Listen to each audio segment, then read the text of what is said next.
国际上上新的消息，咱要来关心美国前总统拜登办公室18时阵发声明，讲拜登去互医生诊断出得着裂喉腺癌，而且已经脱去到骨头啊。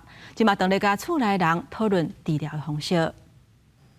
虽然这是一种侵袭性较悬的疾病，不过这种癌症好亲像对荷尔蒙敏感，所以用得到有效的控制。美国前总统拜登办公室18表示，拜登诊断出侵袭性裂喉腺癌，而且已经脱到骨头。裂喉腺癌照格里芬分数评分，拜登是9分，上严重是10分。拜登咧甲亲人也有医疗团队评估治疗3项。今年82岁，拜登是虔诚的天主教徒，4月1日才去梵蒂冈参加教宗方济各的丧礼。今年1月7日伫华府甲前总统卡特告别。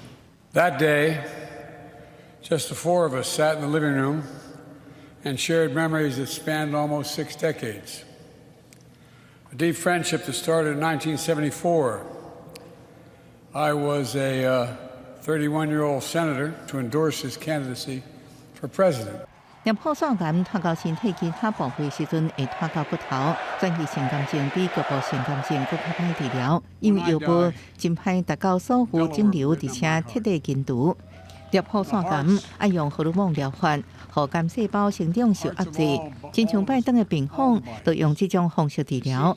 拜登顶礼拜因为泌尿系统症状加重看医生，在检查内底发现裂喉腺有问题，进一步评估。进前伊就捌得到癌症，2003年2月发现高切除皮肤癌的病原。根据美国癌症协会资料，裂喉腺癌是美国常常看到癌症，也是男性癌症死亡第2大原因。